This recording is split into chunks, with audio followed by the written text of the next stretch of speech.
bagong tuklas na pantapal daw sa mga sakit-sakit ng katawan. May ilan nang sumubok, pero meron ding mga nagdududa sa bisa nito.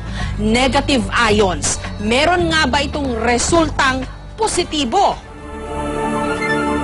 6 na buwan lang si Baby Rupert nung nagkaroon siya ng tinatawag na scalded skin syndrome. Matinding sakit sa balat kung saan namumula at nalalaglag ang balat sa kanyang buong mukha at katawan.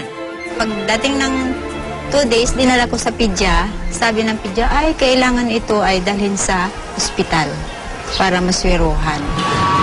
Nangamba ang kanyang mga kamag-anak na baka hindi na siya gagaling pa. Pero makalipas ang 1 taon, heto na si Baby Rupert. Masayahin. At higit sa lahat, flawless. Ang nagpakinis daw sa kanya, sanitary napkin na may negative ions.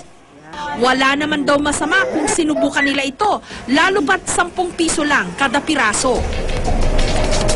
Tinatanggal lang nila ang negative ion strip sa sanitary napkin. Pagkatapos, itinapal sa sugat ni Baby Rupert. Makalipas lang daw ng 1 linggo, unti-unti nang kuminis di umano si Baby Rupert. Sa internet, may pag-aaral na nagsasabing may natural daw na kakayahan na magpagaling ng iba't ibang klase ng sakit, ang tinatawag nilang negative ions.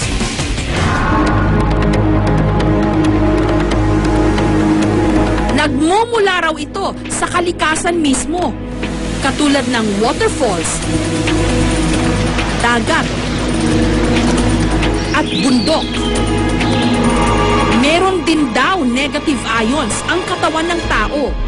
Pero sa ibang bansa, meron ng mga inilalakong bra, damit, medyas, bedsheets, at maging detergents na nilagyan rin daw nila ng negative ions. Pero ang nakaka-intriga talaga, sanitary napkin na may negative ions? Meron itong green strip na itsurang adhesive bandage sa gitna ng napkin. Dito raw nanggagaling ang di umano negative ions. Tatanggalin ito, babasain, at ididikit daw sa sumasakit na parte ng katawan. Si Yoli, 41 years old, noong nakaraang taon, meron daw nakitang cyst sa kanyang matres. Pero nung ginamit daw niya ang negative ion na sanitary napkin, wala pa raw ilang oras, nawala na ang kanyang cyst di umano. Kung hindi ito lumabas, no, tong mga laman-laman na to, kasi no, parang kulani siya ng baboy na lumabas. Ang tendency nun, hanggang kinabukasan, kung inabot ako ng kinabukasan, mamamatay ako because of sepsis. Sa sobrang bilib ni Yoli rito, pati na ang kanyang pamilya, pinagamit niya nito. Kapag sinisipon daw ang kanyang mister, pinapasinghot niya ng negative ion na napkin. Tinatapalan din niya ng napkin ang idinadaing na bahagi ng katawan ng kanyang junior, kasi hodang hindi ito kaaya-ayang tignan. Nung una, ina-alaska nila siyempre. Yak! Ano yan? Napkin! Pero nung na-try nila, lahat sila ngayon nakaano. Kaya naman para makaiwas daw silang lahat sa sakit, tinadtad ni Yoli ng negative ion strips ang kanilang buong bahay.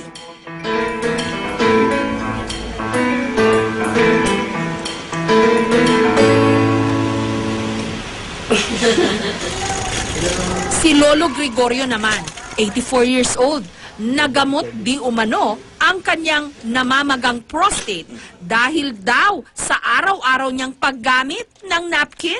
Marami kasi nagpayo na nakakatulong yan sa mga may diferensya sa prostate. Kaya ang ginawa ko, gumamit rin ako. Dahil sa aming narinig, lalo kaming naintriga. Sinadya namin ang tanggapan ng distributor ng sanitary napkin na meron daw negative ion. Taong 2006 nung naimbento raw ito sa China. Pero noong nakaraang taon lang sinimulang ibenta dito sa Pilipinas. So na they came up with all researches. Doon, sa small strip na yun, nilagay nila sa napkin. And since they're in the business of napkin, yun na rin ang ginamit. And it's patented. Trade secret daw ng mga Hapon na siyang gumagawa ng kanilang produkto kung papaano inilalagay ang negative ions di umano sa strip na ito. Ipinakita rin nila ang kanilang strength test para raw patunayan na may enerhiya Okay. ang kanilang napkin. 1, 2, 3, go. Go. Okay, madali lang siya. Okay, this is what we call strength test. Zip lang, zip. Konting zip lang. 1, 2.